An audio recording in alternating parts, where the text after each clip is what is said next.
네, 오늘 수요일 날은 우리가 순서상 열왕기상 12장입니다. 우리 12장으로 넘어가서요. 1절에서 우리 20절까지 말씀 우리 교독으로 읽고 마지막 20절 함께 읽도록 하겠습니다. 열왕기상 12장 1절에서 20절 구약 534쪽에 있습니다. 구약 543쪽 있습니다. 열왕기상 12장 1절에서 20절까지 말씀입니다. 열왕기상 12장 1절에서 20절 우리 같이 교독으로 읽고 마지막 20절 함께 읽습니다. 1절 제가 먼저 읽겠습니다. 1절입니다. 르호보암이 세겜으로 갔으니 이는 온 이스라엘이 그를 왕으로 삼고자 하여 세겜에 이르렀음이더라. 느밧의 아들 여로보암이 전에 솔로몬 왕의 얼굴을 피하여 애굽으로 도망하여 있었더니 이제 그 소문을 듣고 여전히 애굽에 있는 중에 무리가 사람을 보내 그를 불렀더라. 여로보암과 이스라엘의 온 회중이 와서 르호보암에게 말하여 이르되 왕의 아버지가 우리의 멍에를 무겁게 하였으나 왕은 이제 왕의 아버지가 우리에게 시킨 고역과 매운 무거운 멍에를 가볍게 하소서. 그리하시면 우리가 왕을 섬기겠나이다. 르호보암이 대답하되 갔다가 3일 후에 다시 내게로 오라 하매 백성이 가니라. 르호보암 왕이 그의 아버지 솔로몬의 생전에 그 앞에 모셨던 노인들과 의논하여 이르되 너희는 어떻게 충고하여 이 백성에게 대답하게 하겠느냐? 대답하여 이르되 왕이 만일 오늘 이 백성을 섬기는 자가 되어 그들을 섬기고 좋은 말로 대답하여 이르시면 그들이 영원히 왕의 종이 되리이다 하나 왕이 노인들이 자문하는 것을 버리고 자기 앞에 모셔 있는 자기와 함께 자라난 어린 사람들과 의논하여 이르되 너희는 어떻게 자문하여 이 백성에게 대답하게 하겠느냐? 백성이 내게 말하기를 왕의 아버지가 우리에게 메운 멍에를 가볍게 하라 하였느니라. 함께 자라난 소년들이 왕께 아뢰어 이르되 이 백성들이 왕께 아뢰기를 왕의 부친이 우리의 멍에를 무겁게 하였으나 왕은 우리를 위하여 가볍게 하라 하였은즉 왕은 대답하기를 내 새끼 손가락이 내 아버지의 허리보다 굵으니 내 아버지께서 너희에게 무거운 멍에를 매게 하였으나 이제 나는 너희의 멍에를 더욱 무겁게 할지라. 내 아버지는 채찍으로 너희를 징계하였으나 나는 전갈 채찍으로 너희를 징계하리라 하소서. 3일 만에 르호보암에게 나아왔으니 이는 왕이 이르기를 3일 만에 내게로 다시 오라 하였음이라. 왕이 포악한 말로 백성에게 대답할세 노인의 자문을 버리고 어린 사람들의 자문을 따라 그들에게 말하여 이르되 내 아버지는 너희의 멍에를 무겁게 하였으나 나는 너희의 멍에를 더욱 무겁게 할지라. 내 아버지는 채찍으로 너희를 징계하였으나 나는 정갈 채찍으로 너희를 징치하리라 하니라. 왕이 이같이 백성의 말을 듣지 아니하였으니 이 일은 여호와께로 말미암아 난 것이라. 여호와께서 전에 실로 사람 아히야로 느밧의 아들 여로보암에게 하신 말씀을 이루게 하심이더라. 온 이스라엘이 자기들의 말을 왕이 듣지 아니함을 보고 왕에게 대답하여 이르되 우리가 다윗과 무슨 관계가 있느냐? 이새의 아들에게서 받을 유산이 없도다. 이스라엘아 너희 장막으로 돌아가라. 다윗이여 이제 너는 내 집으로 돌아보라 하고 이스라엘이 그 장막으로. 그러나 유다 성읍에 사는 이스라엘 자손에게는 르호보암이 그들의 왕이 되었더라. 르호보암의 왕이 역굴의 아들 아도람을 보내었더니 이스라엘이 그를 돌로 쳐 죽인지라. 르호보암 왕이 급히 수레에 올라 예루살렘으로 도망하였더라. 이에 이스라엘이 다윗의 집을 배반하여 오늘까지 이르렀더라. 같이 있습니다. 온 이스라엘이 여로보암이 돌아왔다 함을 듣고 사람을 보내 그를 공회로 청하여 온 이스라엘의 왕으로 삼았으니 유다 지파 외에는 다윗의 집을 따르는 자가 없으니라. 아멘. 성도님들, 우리가 오늘 12장인데요. 1장부터 11장까지 그 솔로몬의 통치 기간 가운데 있었던 하나님의 섭리, 그리고 솔로몬의 행적에 대해서 우리가 살펴보았습니다. 여러분, 솔로몬이 하나님의 기름 부으신 왕으로 새롭게 이스라엘 나라를 끌어가게 될 때, 그때 가난한 마음이 있었습니다. 그래서 하나님 앞에 1000번제도 드리고, 그리고 기도하는 가운데 꿈에서 하나님이 나타나셔서 내가 너에게 무엇을 줄까 그랬을 때 애통하고 목마른 마음으로 드러나는 그 기도 제목이었죠. 그래서 레브 쇼메이, 하나님 나에게 듣는 마음을 주세요. 여러분, 신앙생활하면서 가장 중요한 것은 우리가 귀신을 쫓아내는 것도 아니고요, 어떤 이적을 베푸는 것도 아닙니다. 그것이 필요 없다라는 이야기가 아니고, 그러한 과정 속에서 하나님의 뜻을 따라 행함이 있는 믿음의 삶을 살아가는 것이 하나님께서 보시는 상급의 열매입니다. 그것이 중요합니다. 솔로몬이 성전도 지었잖아요. 그리고 하나님께서 허락하셔서 레브 쇼메이 듣는 마음도 처음에는 가졌습니다. 그런데 하나님께서 뭐라고 이야기하세요? 너가 듣는 마음을 구하니 내 마음이 기뻐서 재물도 엄청나게 많이 주고, 그리고 너의 생명도 장수하게 할 것이다. 그렇게 이야기를 하셨습니다.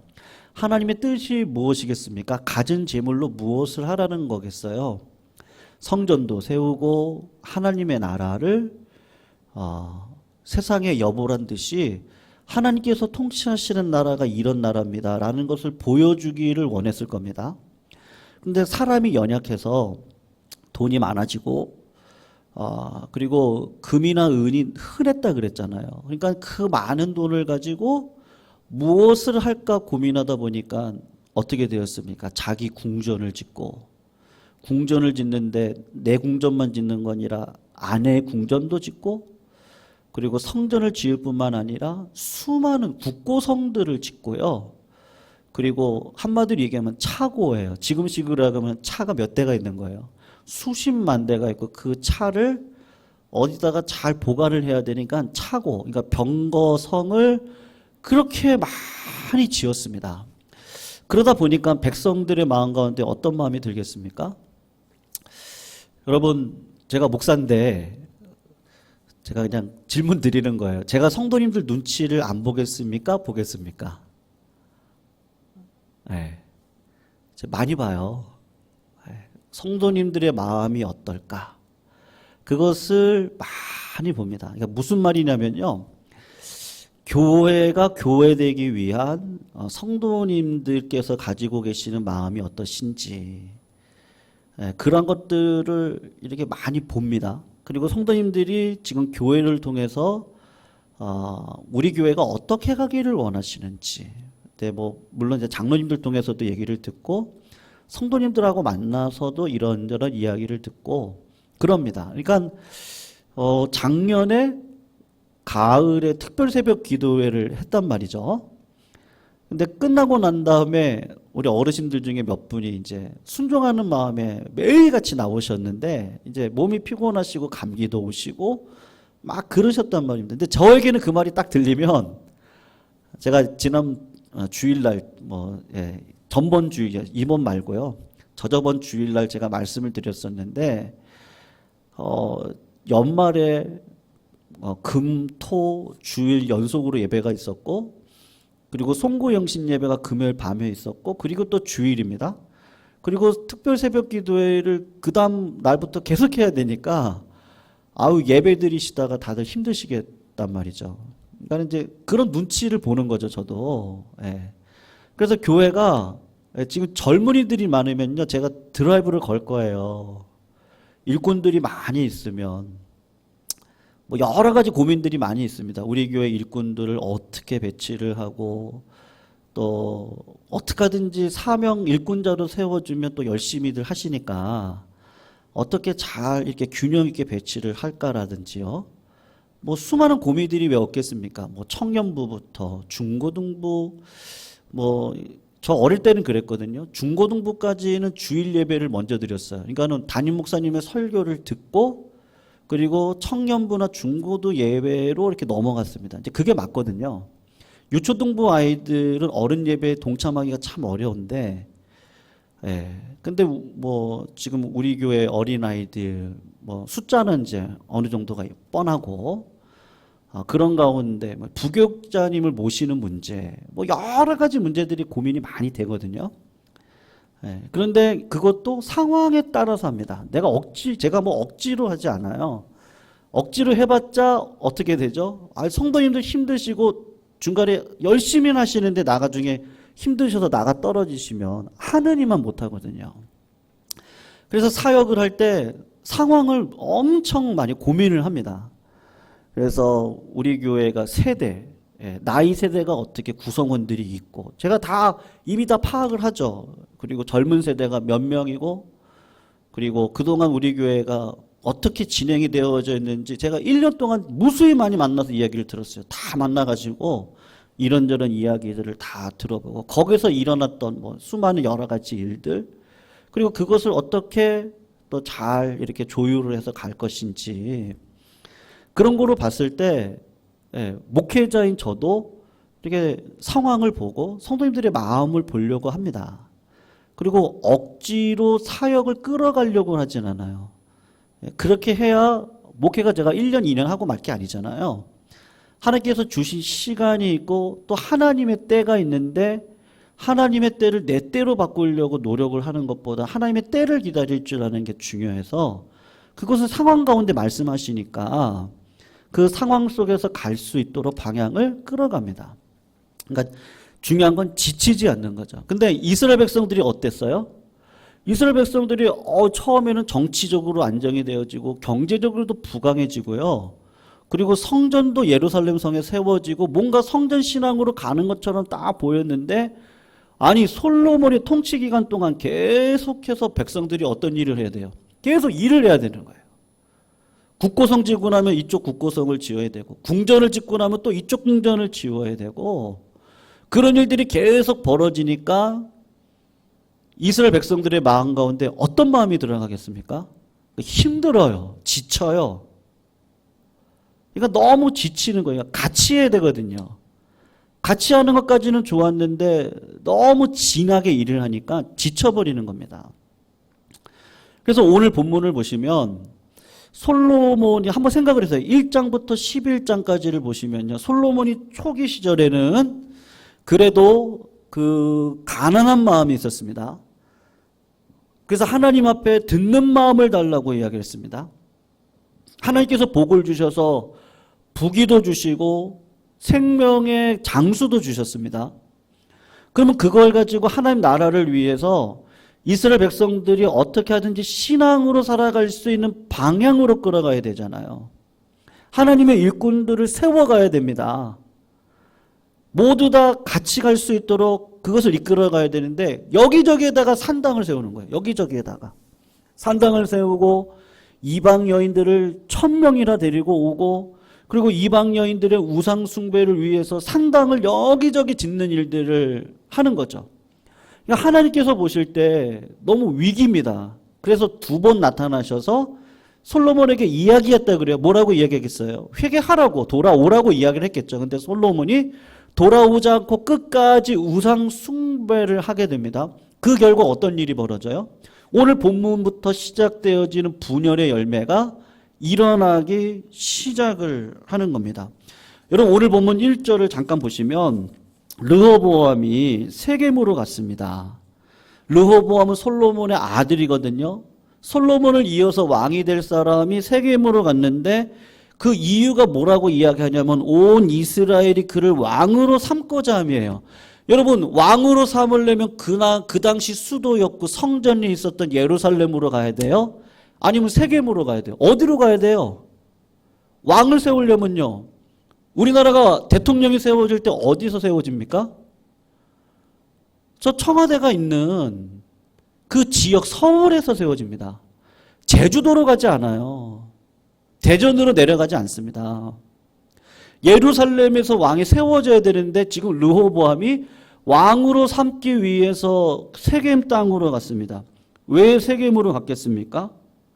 이미 이스라엘 백성들이 그 아버지 때에 그 노역이요. 너무 힘들었던 그 노역, 그리고 우상 숭배로 인해서 이스라엘 백성들의 마음이 지치고 피곤하고, 여러분 성도님들이 공급을 받으셔야 됩니다. 어떤 공급을 받으셔야 돼요? 말씀의 공급을 받으셔야 돼요. 이스라엘 백성들이 어떤 공급을 받아야 됩니까? 하나님의 은혜의 공급을 받아야 됩니다. 나라적으로 공급을 받아야 됩니다. 그래야 일도 하죠. 은혜를 받아야 은혜 위에 은혜의 삶을 살아갈 거 아니겠습니까? 그런데 아버지 때부터 평생 동안 있었던 그 노역에 지쳐 있었던 백성들의 마음이 갈라지고 있었던 거예요. 그리고 갈라져 있었던 백성들이 어디 모여 있었겠어요? 서울에 안 있고 세겜에 가 있는 거예요. 그러니까 르호보암 왕이 진짜 이게 지금 이 상황이 지금 힘들고 어려운 상황이구나. 그거를 깨닫고 세겜 땅으로 가야 되는데, 오늘 세겜 땅에 가서 여러분 한번 보시면 4절을 한번 보시기를 바랍니다. 4절을 보시면 이스라엘 백성들이 르호보암에게 부탁을 하는 말이 있어요. 한번 4절 말씀을 같이 한번 읽어보겠습니다. 시작. 왕의 아버지가 우리의 멍에를 무겁게 하였으나 왕은 이제 왕의 아버지가 우리에게 시킨 고역과 매운 무거운 멍에를 가볍게 하소서. 그리하시면 우리가 왕을 섬기겠습니다 라고 이야기를 하고 있어요. 여러분, 왜 이스라엘 백성들이 르호보암 왕을 예루살렘에 있는데 백성들이 글로 와가지고 왕을 삼아야 됨에도 불구하고 왜 이스라엘 백성들이 세겜 땅에 있는 이유를 이야기를 지금 하고 있죠. 왕의 아버지께서 우리의 멍에를 무겁게 했어요. 어떤 멍에를 무겁게 했어요? 맨날 일만 시키는 거예요. 하나님의 백성으로 신앙 안에서 자유함을 누리고, 그리고 그 수많은 재물과 부귀영화를 가지고 하나님의 백성된 자로서의 삶을 살아가는데 은혜의 유통이 있어야 되는데 솔로몬이 그거를 안 했어요. 자기 궁전, 국고성, 자기 모든 것들을 짓는 일에 백성을 다 불러 모아가지고 그 일을 했거든요. 그러니까 백성들의 마음 가운데 너무 지친 거예요. 여러분, 근데 한번 생각해 보세요. 성도님들은 양이세요. 우리 목회자들끼리 이야기를 합니다. 성도님들은 어찌됐든지 양이에요. 그 이야기를 하는 이유가 뭐냐면요. 결국은 목회자의 리더십의 문제다. 지도자가 잘하면 양은 따라옵니다. 근데 지도자가 누가 보기에도 고역을 시키고 자기의 주장대로 나아가요. 당회가 있어요. 당회가 있기 전에 공동의회가 있어요. 당회에서 결정되어지는 걸 공동의회를 통해서 성도님들과 같이 다 논의를 해서 통과를 시켜요. 우리 장로교 제도가 그렇습니다. 당회가 있지만 공동의회를 통해서 성도님들에게 합의를 얻어 모든 것들을 통과시키고 가거든요. 그런데 생각을 해보세요. 제가 막 제 마음대로 다 해요. 논의도 안 해요. 네. 그렇게 20년을 갔다고 생각을 해보세요. 근데 솔로몬이 그렇게 한 겁니다. 적어도 지도자라면요. 그러니까 르호보암도 마찬가지인데, 르호보암이 왕이 됐을 때 여러분 뭐든지 마찬가지인 것 같더라고요. 처음 시작을 해서 1년 안에 결판이 납니다. 그게 무슨 얘기냐면요. 일단 그 목회자가 됐던 지도자가 됐던 왕이 되어지던요. 그 사람의 철학이 있습니다. 그 철학은요, 숨길 수가 없습니다. 그 철학 속에서 교회나 나라나 사회가 이끌어져 가게 되어져 있습니다. 르호보암에게 있는 철학이 뭐죠? 여러분, 오늘 본문을 통해서 보면 분명히 알 수 있는데 백성들이 힘들어합니다. 어려워합니다. 그 이야기를 했습니다. 백성들은 그냥 양입니다. 그러니까 왕에게 부탁을 하는 거예요. 우리에게 가지고 있는 이런 어려움들이 있는데 이것을 왕이 기억을 해주시고 그 짐을 좀 덜어주시면은 우리가 왕을 섬기는 일에 있어서 최선을 다하겠습니다. 라고 이야기를 했습니다. 여러분, 그럴 때 르호보암의 어리석음을 한번 보시기를 바랍니다. 솔로몬 시절부터 있었던 원로들에게 먼저 조언을 구합니다. 그분들 이스라엘 백성들을 3일간 가 있도록 하고 3일 뒤에 다시 오라고 이야기를 하면서 조언을 구하는데 누구한테 처음 조언을 구하느냐 하면 7절을 한번 보세요. 우리 보시면 자기 아버지 때에 있었던 어른들에게 물어봅니다. 7절 말씀을 우리 같이 한번 읽어보겠습니다. 시작. 대답하여 이르되 왕이 만일 오늘 이 백성을 섬기는 자가 되어 그들을 섬기고 좋은 말로 대답하여 이르시면 그들이 영원히 왕의 종이 되리이다. 여러분, 솔로몬 왕하고 같이 있었던 그 원로들은 솔로몬 왕의 치적을 다 알고 있지 않겠습니까? 그러니까 이렇게 하면 안 된다는 것을 분명히 알고 있었을 거예요. 그래서 솔로몬의 아들인 르호보암에게 지도자가 군림하는 것이 아니고 섬기는 자가 되어져야 된다. 그래서 이 백성들을 섬기는 자가 되고 그들을 섬기고 좋은 말로 대답하여 이르시면 영원히 그들이 당신의 종이 될 것입니다. 라고 이야기를 했습니다. 여러분, 예수님을 보십시오. 인자가 온 곳은 어떻게 오셨다 그러죠? 섬기려 함이라. 자기 목숨을 많은 사람의 대속물로 주려 함이라. 지도자가 백성을 섬길 때 존경을 받습니다. 요즘 우리 시대를 보면 이 섬긴다는 것이 얼마나 중요한지 모릅니다. 여러분, 지금 젊은 세대들이 중국을 그렇게 싫어한대요. 왜 그런지 아세요? 올림픽 요번에 그 쇼트트랙, 그리고 요번에 그 피겨가 아니고 발레죠. 그 발레 뭐라 그러죠, 그거를? 제가 명칭이 생각이 안 나는데, 그 아이스 위에서 발레하는 거요. 거기서 하는 그 러시아 16살인가요? 그 자매가 도핑에 걸렸습니다. 그런데 나왔습니다. 그래서 우리나라 사회자가 그 자매가 연기를 할 때 거의 아무 말도 하지 않았어요. 그래서 왜 아무 말도 안 했나 했더니 이 자매는 나오면 안 되는 거예요. 도핑 때문에 이미 걸렸거든요. 그럼 나오면 안 돼요. 근데 나온 거예요. 그러니까 정의가 없는 거죠. 공의가 없는 거예요. 쇼트랙을 보면 저희들이 볼 때도 객관적으로 볼 때 중국 팀에서 금을 따기 위해서 심판을 매수했는지 어땠는지 모르겠지만 한 심판의 판단에 따라서 VR 검사에 따라서 분명히 넘어져서 떨어졌거든요. 근데 어드벤치드로 올라갔단 말입니다. 그래서 젊은이들이 중국을 싫어한다고 그래요, 지금. 근데 사실 그런 것을 보면 젊은이들이 중국만 싫어합니까? 요새 지금 3월 9일 대통령 선거로 인해서 젊은 사람들을 잡기 위해서 정치인들이 이런저런 노력들을 많이 하는데 한번 생각을 해보십시오. 섬긴다는 게 뭐죠? 섬김은요, 말로는 안 됩니다. 말로는 내가 이런 사람이에요. 아무리 얘기를 하셔도요, 1년을 지내고 2년을 지내고 3년을 지내보면 알잖아요, 사람이요. 말로 하는 것은 누구든지 할 수 있는데 행함으로 하는 것은 어렵죠.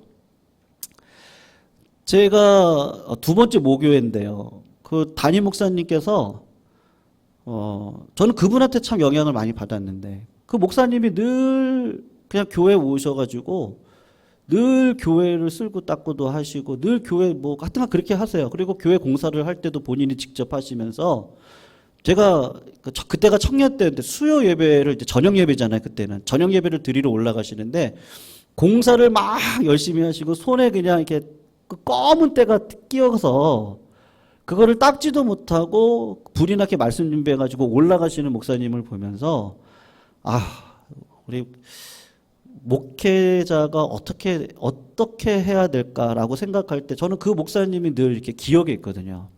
네. 그래서 목회자로서 저분과 같이 삶을 살아가면 괜찮지 않을까? 뭐 이런 생각을 했습니다. 그러니까 제가 청년 때 그 목사님을 보면서 존경했던 건 다른 게 아니고 뭐 기억은 안 나요. 뭐 말씀을 잘 전했는지 그런 것들은 잘 기억이 나진 않지만 그 목사님의 그 헌신, 그 아버지와 같이 희생하시는 그 모습을 보면서 진짜 목사님 나오시다. 그런 생각을 했습니다. 여러분, 하나님께서 우리를 직분자로 불러주셨습니다. 직분자로 불러주실 때는 우리의 이름을 세우라고 불러주신 건 절대로 아닐 거예요. 교회는요, 분명히 짐을 져야 될 분들이 반드시 필요합니다. 이건 제가 뭐 성도님들에게 부담을 드리기 위해서 하는 말이 아니고, 하나님은 짐을 지게 하시고 어떻게 하시죠? 복으로 갚아주세요. 네. 목회자 입장에서 하나님께서 뭐 목사님들의 가정을 봐도 그랬고, 교회를 섬기셨던 사찰집사님의 가정의 자녀들을 봐도 그렇고요. 항상 그 섬기는 자리에서 짐을 지셨던 분들의 가정을 하나님께서 결국은 어떻게 역사하시냐면 축복으로 역사해 가십니다. 그것이 섬기는 것이죠. 그러니까 짐을 져야 되는 것이죠. 근데 솔로몬 왕은 결코 짐을 지지 않습니다. 그냥 가지고 있는 것 가지고 자기 치세를 자랑하기를 바쁜 것이죠. 여러분, 그것을 알았던 원로 옆에 계셨던 분들이 아들에게 이야기를 하는 거예요. 아버지가 그렇게 했는데 당신은 그렇게 하지 마십시오. 그리고 섬기는 자가 되세요. 그러면 백성들은 마음이 동요가 돼서 따라올 겁니다. 그렇게 이야기를 했습니다. 근데 르호보암이 또 누구한테 물어보죠? 자기와 함께 성장을 했던 젊은이들한테 의견을 물어봅니다. 여러분, 어린 시절부터 같이 지내왔던 동료들입니다. 그러니까 서로의 장단점을 잘 알겠죠. 여러분, 사람은 뭐에 약하죠? 정에 약해요. 유능한 사람보다는 편하고 친한 사람이 좋은 것이 인지상정입니다. 그런데 이 친구들이 어떤 친구들이었느냐 하면 한번 10절에서 11절을 한번 보십시오. 조언을 하는데 그 르호보암의 허영심과 교만을 부추깁니다. 그래서 한번 10절에서 11절 말씀 한번 읽어보겠습니다. 시작. 함께 자라난 소년들이 왕께 아뢰어 이르되 이 백성들이 왕께 아뢰기를 왕의 부친이 우리의 멍에를 무겁게 하였으나 왕은 우리를 위하여 가볍게 하라 하였은즉 왕은 대답하기를 내 새끼손가락이 내 아버지의 허리보다 굵으니 내 아버지께서 너희에게 무거운 멍에를 매게 하였으나 이제 나는 너희의 멍에를 더욱 무겁게 할지라. 내 아버지는 채찍으로 너희를 징계하였으나 나는 전갈 채찍으로 너희를 징계하리라 하소서. 여러분, 읽기만 해도 섬뜩하지 않습니까? 나의 새끼손가락이 내 부친의 허리보다 굵다고 이야기를 하는데 그 말이 무슨 말이냐면 르호보암 아들이 아버지 왕보다 더 강하다라고 하는 의미의 아첨입니다. 르호보암 왕이요, 어리석은 왕이에요. 그리고 허영심이 많은 왕이에요. 반대로 이야기하면 어떤 왕이죠? 열등감이 많은 왕입니다. 여러분, 열등감이 강한 사람일수록 주변에서 비교를 해서 띄워주면 어떻게 하죠? 우쭐해하는 말에 잘 넘어갑니다. 비교의식처럼 사람을 비참하게 만드는 것이 없는데 여러분, 이 소년들이 그 열등감을 가지고 있는 르호보암을 부추겨서 당신이 대단한 사람이라고, 솔로몬 왕보다 더 정말 훌륭한 사람이라고, 그러니까 부친이 채찍으로 너희를 징치했는데 이렇게 이야기를 하시라고. 나는 전갈로 너희를 징치할 거다. 여러분, 전갈은 동물의 피를 빨아먹는, 생각만 해도 끔찍한 존재인데 이런 괴물을 비유로 왕이 앞으로 가져야 될 미래의 리더십에 대해서 지금 말을 하는데 얼마나 잔인한 말입니까? 여러분, 르호보암이 어리석은 결정을 내리는데 어떻게 하죠? 젊은 동료의 이야기를 듣고 나의 허영심, 나의 이름을 높이는 쪽으로 자기의 선택을 진행해 가고 있는 모습을 보게 됩니다. 성도님들, 르호보암이 젊은 시절에 아버지를 보았어요. 어떤 아버지를 보았을까요? 우리가 성경에서 그런 말이 있습니다. 아버지의 이가 시다고 자식의 이가 시겠냐고. 사명도 각자고 꿈도 각자고요. 하나님께서 주시는 축복도 각자인 거 맞습니다. 그런데 부모님의 영향이 자식에게 없습니까? 그렇진 않습니다. 르호보암이 평생 동안 아버지의 뭘 보았겠습니까? 결정적일 때마다 무슨 결정을 해요? 하나님께서 분명히 말씀하셨잖아요. 왕은 여자를 많이 두면 안 돼요. 은금을 많이 가져도 안 됩니다. 왕은 그렇습니다. 그리고 왕은 늘 율법을 내 옆에다 두고 그 율법을 읽어가면서도 뛰어가면서도 읽을 수 있는 묵상의 사람이어야 됩니다. 왜냐하면 하나님의 대리자로 말씀으로 통치하는 사람이잖아요. 오히려 백성들이 잘못된 길을 걸어갈 때 그 길이 아니라고 그렇게 하시면 안 돼요. 그리고 나라는 이렇게 세워져야 돼요. 말씀의 원칙이 있습니다. 교회가 이렇게 세워져야 됩니다. 우리의 믿음의 가정이라면 이렇게 세워져야 됩니다. 말씀으로서 말씀의 칼이 치유의 은혜가 계속해서 일어나야 되거든요. 그러니까 나라가 나라답게, 교회가 교회답게, 가정이 가정답게 서야 되는데 르호보암이 딱 아버지를 봤는데 아버지가 그 뒤에서 보면 그 등이 기도하는 등이 아니에요. 말씀을 읽고 있는 등이 아니에요. 어떤 등이에요?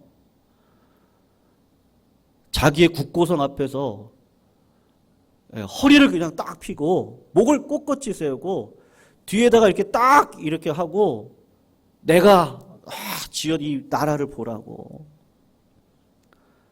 결정적일 때 왕으로 하지 말아야 될 여인을 1000명이나 둡니다. 르호보암이 그걸 봅니다. 성전을 지었는데도 불구하고 성전의 신학으로 살아가는 것이 아니라 여기저기에다가 산당을 짓고 우상 숭배를 하고 있는 그 모습을 봅니다. 여러분, 사람이 배운 대로 합니까? 배운 대로도 하는 거 맞는데 진짜 중요한 건 뭐죠? 본대로 하죠. 본대로 해요.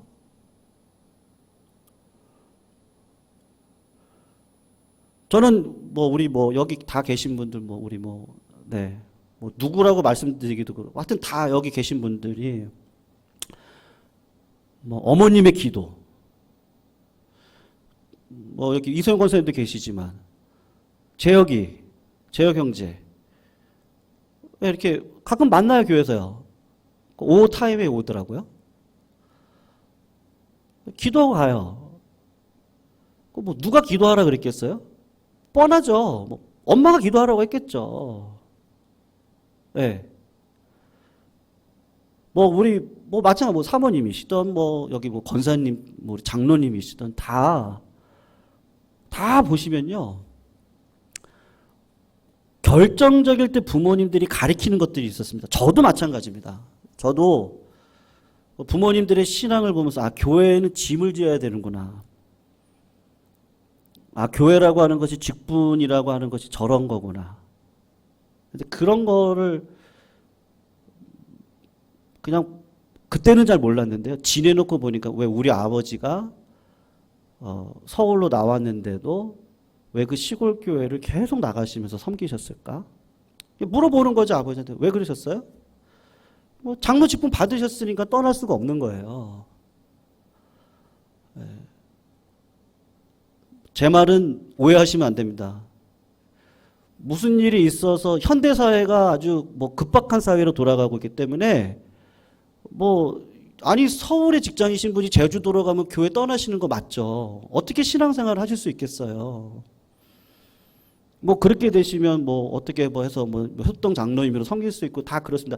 그런 거를 제가 판단한다는 이야기가 아니고요. 그 부모님의 결정적인 그 신앙의 그 모습이요. 그게 결정적으로 자식들에게는 그 뒷모습을 닮아갈 수밖에 없거든요.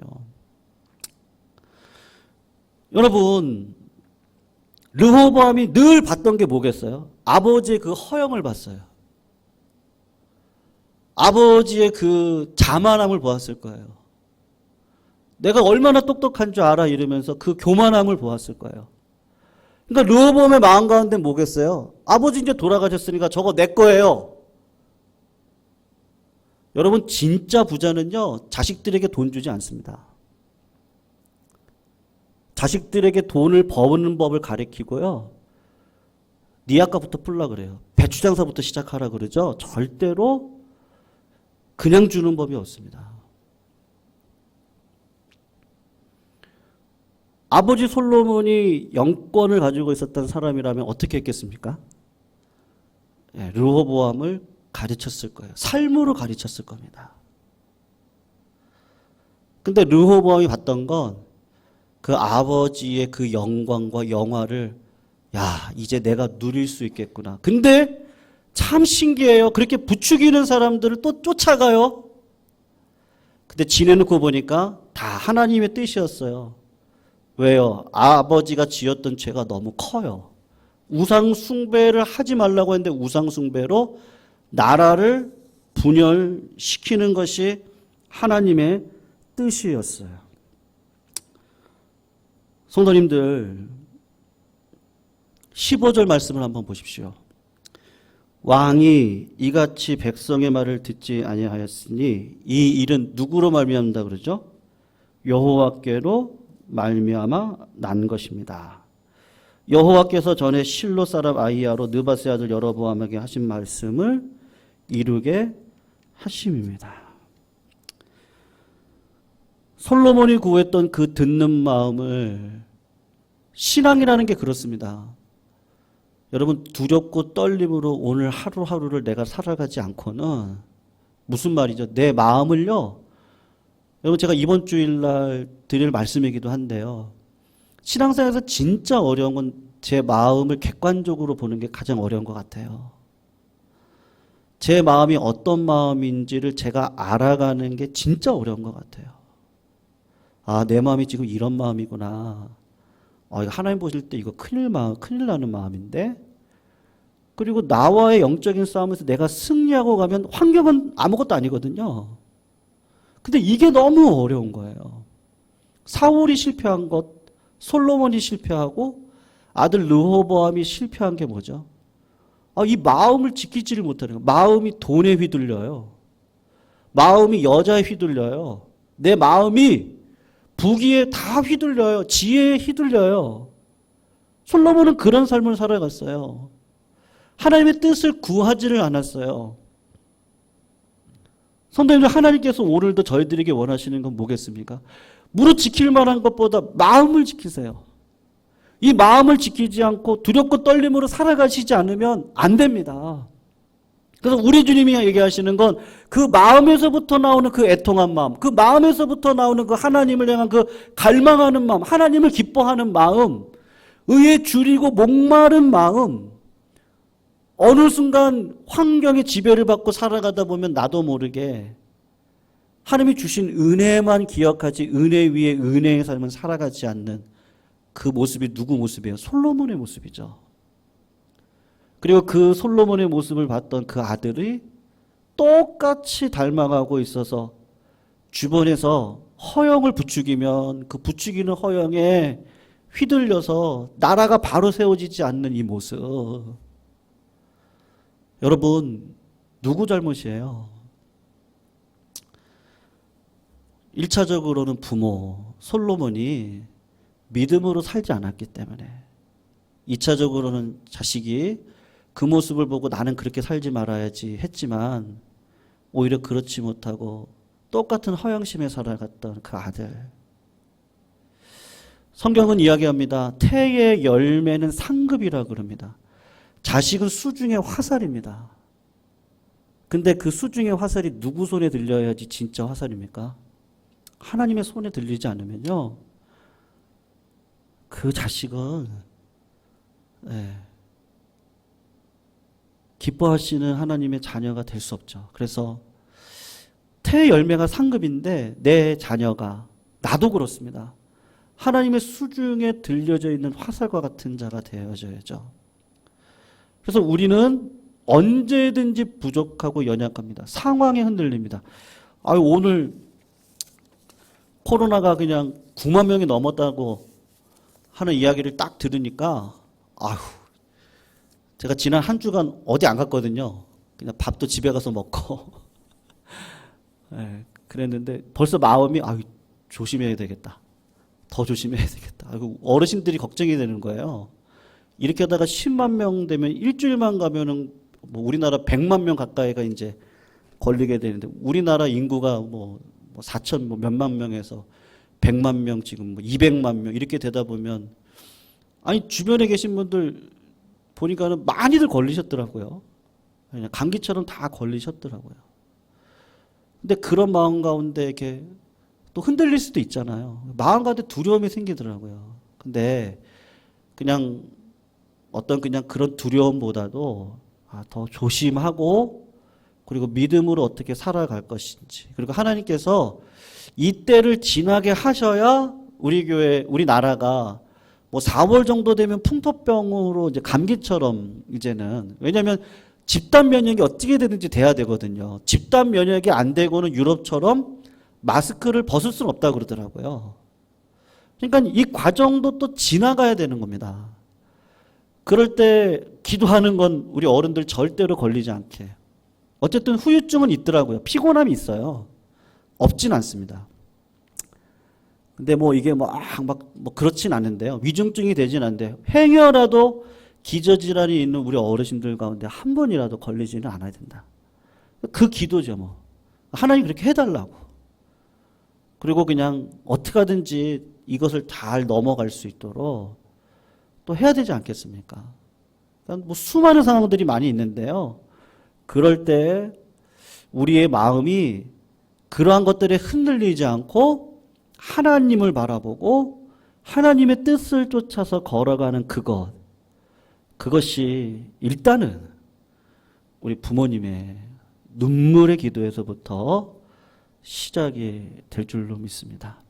솔로몬은 지혜를 설파를 했지만 기도하진 않았습니다.